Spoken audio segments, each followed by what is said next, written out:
Hello guys! Hello Aries! Welcome dito sa aking channel. Kapalarin 888. Welcome Aries! Alamin natin kung anong messages, vibration, gabay para sa inyong lahat. Ito ay para sa lahat ng Aries. Aries. Wow! Comment down below if you resonated. Okay, paki-comment sa comment section guys ha. Aries, nakikita ko sa'yo dito na etong full moon na to in lunar eclipse in Virgo,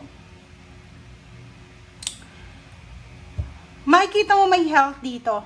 Okay, health.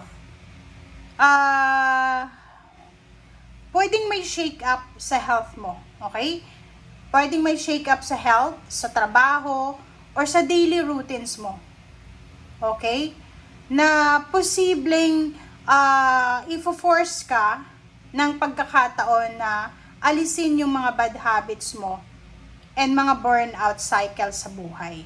Okay? So, for example, dito, may mga Aries, babae ka man or lalaki, may edad, bata pa, posibleng full moon lunar eclipse sa'yo in Virgo is medyo magkakaroon ka ng ubo, ng sipon. And siguro yun yung dahilan kung bakit hindi ka dapat mag-smoke, diba, or uminom ng alak. Yung mga unhealthy habits natin ay posibleng tayo mismo yung mag-aalis nito kasi need siya. Okay? Magko-comply ka. Okay? So nakikita ko naman dito, if it's work related, sinasabi ng baraha sa'yo na ang universe ay posibleng magdadala sa'yo or magbibigay sa'yo ng warning. So, ibig sabihin may Aries dito na sobra-sobra siyang workaholic. Imaginein mo, ikaw to, sobrang workaholic ka. And parang hindi mo masyadong nare-realize, wala kang nare-realize na trabaho lang ng trabaho, workaholic, double time, ganyan-ganyan, multitask, kasi kailangan natin ng pera eh. Tapos this time, itong lunar eclipse na to, tsaka full moon in Virgo, dito mo marirealize, or eto yung pagkakataon ng universe na parang i-remind sa'yo na dapat balanse ang lahat. Hindi puro lang trabaho, hindi puro lang ganito-ganyan. Dapat i-prioritize mo rin yung health mo, yung well-being mo, i-prioritize mo yung trabaho, yung well-being, yung relaxation, yung family life. So it's just a reminder ito sa'yo, okay? So, sa usaping trabaho naman, meron kang mga pagbabago na may experience sa trabaho mo, yung mga unexpected changes ito sa mga responsibilidad, but sinasabi ng baraha sa'yo na it's time siguro, kasi kita mo dito, merong mga nahulog, diba? Parang autumn siya. Fall, parang gano'n, nag-fall na siya. So, sinasabi ng baraha sa'yo dito na oras na ito para i-let go mo yung mga stress and the perfectionism, diba? And mag-focus ka na lang sa kung ano yung sustainable na ginagawa mo, okay?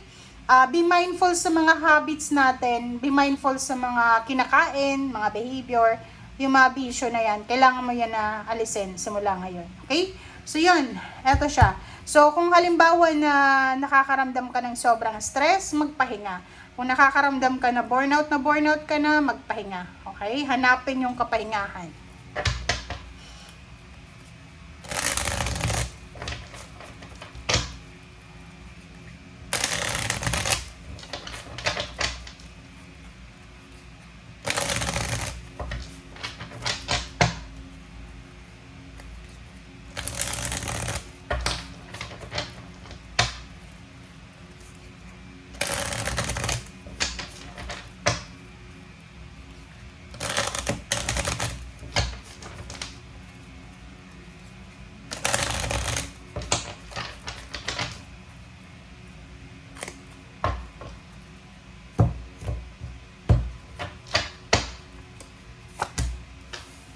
Okay, first card natin is Ace of Swords and Ten of Cups.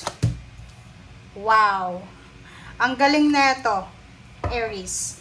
At ang first three cards mo, makikita mo, it's a good news, information, clarity, enlightenment, makakatanggap ka ng posibleng balita, may magsasend sa'yo ng text, ng chat, ng call, na posibleng tungkol sa family reunion, tungkol sa kapamilya, yung kapamilya nyo may trabaho na, or talagang sa simula ng full moon and lunar eclipse na to, maraming good news na pwedeng magdala sa'yo ng completion, emotional completion, emotional achievements, magdadala sa'yo ng sobrang saya sa puso mo, magiging masaya ka.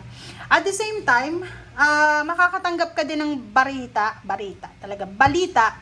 from your family members or from someone na pwedeng tungkol sa travel. So, pwedeng this full moon na to and lunar eclipse, kung naghihintay ka ng visa, naghihintay ka ng relocation ng travel, parating na siya. So, eto siya. Six of Swords, sinasabi na magkakaroon na ng balanse. Okay? Magkakaroon ka na ng balanse, makakalis ka na sa lugar na toxic, sa lugar na hindi mo gusto.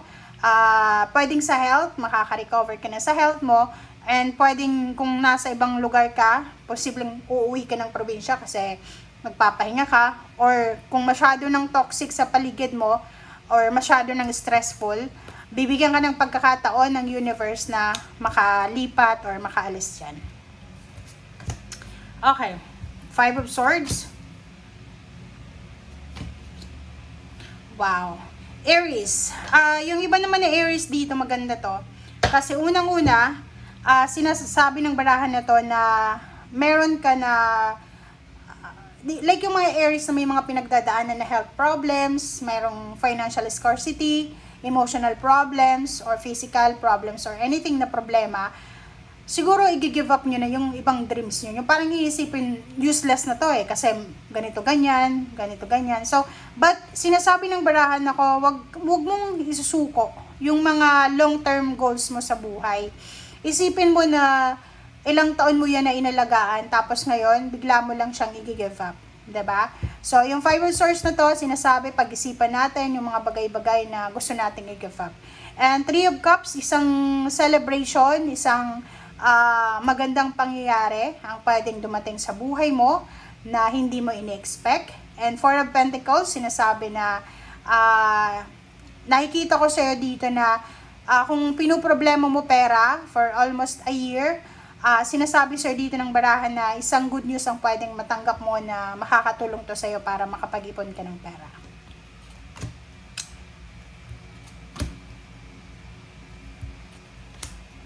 Right, so, eto naman, sinasabi ng barahan sa'yo na good news pa rin siya. Message, call, chat, kahit anong klase ng communication, ay posibleng matatanggap mo. And etong matatanggap mong balita na to, itong good news na to, is the fulfillment of your wishes and dreams. So, matagal mo itong minamanifest diba? So, sobra-sobra kang magiging masaya dito. Ito yung sa ilalim mo diba? So, sinasabi ng baraha mo sa'yo dito na aapaw yung cups mo, magiging sobrang masaya ka.